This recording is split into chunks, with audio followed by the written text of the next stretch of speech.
Good morning mga idol. Basta po kayo dyan. Dito naman tayo. May konting trabaho. Project tayong ginagawa.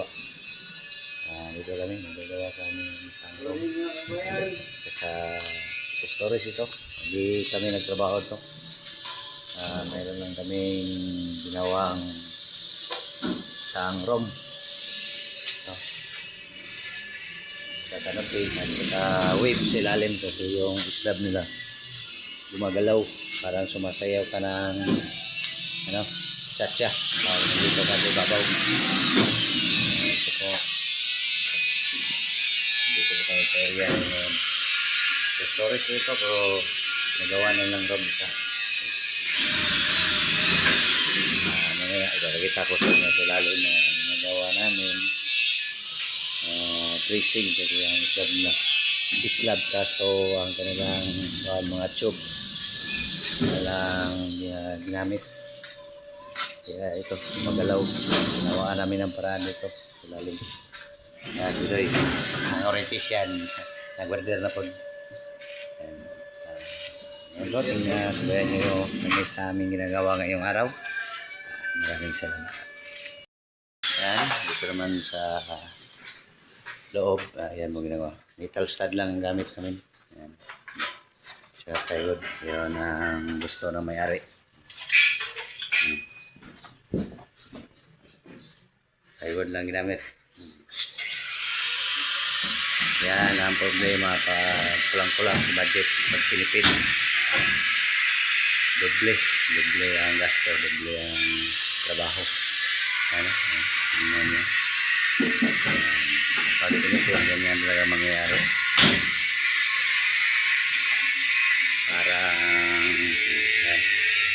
Parang wala lang. Dito na kami sa amin ng lugar. Ayan.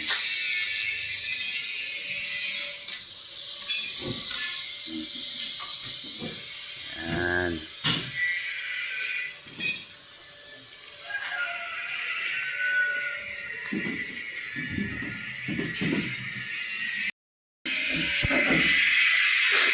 Dito naman nalagyan namin ng canopy kasi pasok yung tubig pag umulan, kasi yan yung ginawa ng bulada, mga 40 cm lang. Nalagyan namin ito ng canopy dito para dito pasok pag may tubig, pag may ulan. Pinipid kasi nila sa materials, kaya yan, doble ang gasto, doble ang trabaho. Ayan ang mangyayari pag pinipid sa materials. Yan, security siya, naging welder man. So na din, ikas din. Daan na ito lang kung nabilya. Kaya bilbar din o, ay bilos.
Bilos rito mo.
Okay, ngayon.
Ayan po ang ginawa naming kanapi.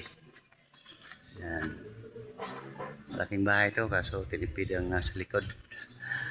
Ayan. Ito yung sinabi ko kanina.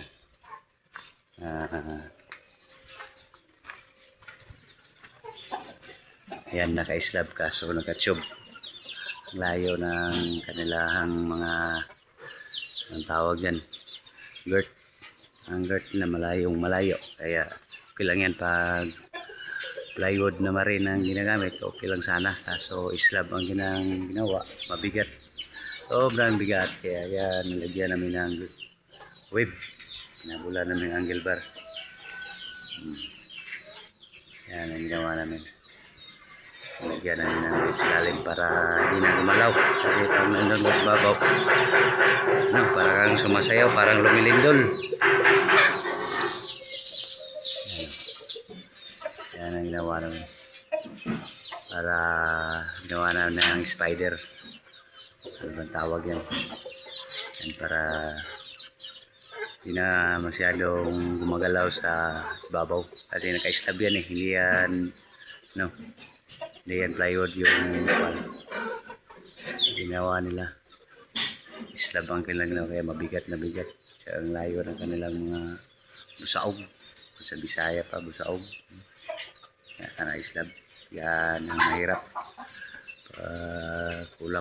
Kulang pas talaga sa halaman. Ayan po.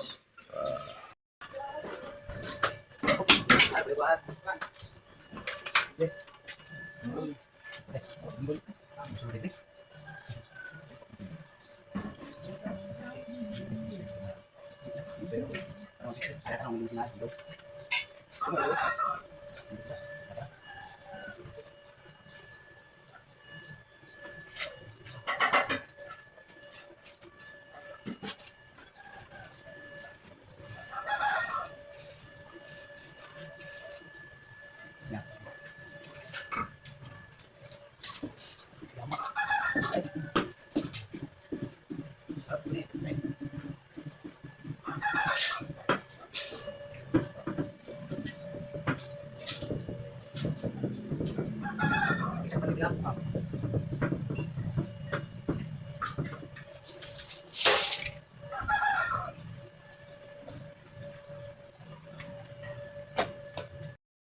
Nakabit na po ang karapi namin.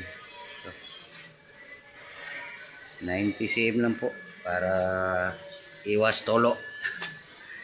Security siya. Nalipay kay wala daw na dapat yan. Tirada dito. Yan, pintura lang ko lang. Pwede na ito bubungan mamaya. Hindi na kita mahagbong ano doy. Mabang mga tirada ko do. Okay na kayo tagi oras na eh.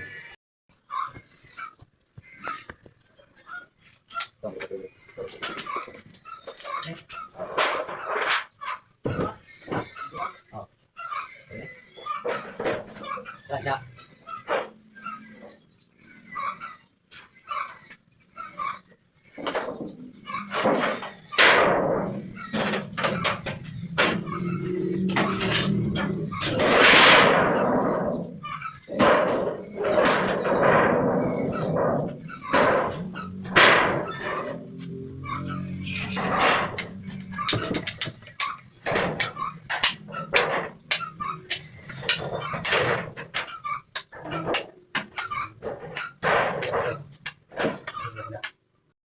Yan mga idol, natapos na mga kapitan ng bubong aming canopy.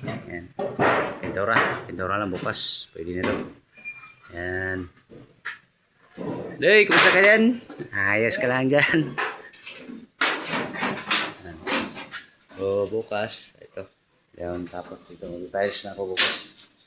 Para matapos agad.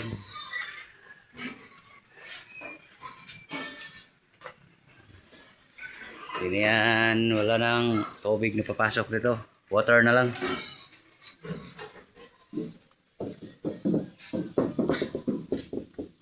Dito. Ito na lang bukas. Tapos dito. May dalawang tatlong patong na asintada. Ito sa CR nila. Yan, tingnan natin si Doy dito. Yan, Doy. Eh, kumpiyansa na rin. Ay, kumpiyansa. Yan. Bukas. Tunti na lang. Eh, na. Yun po. Ito yung aming nagawa ng araw na ito. Dito, nagdubulol. Dubulol. Lagyan na namin ng insulator. Para di mainit. Yan.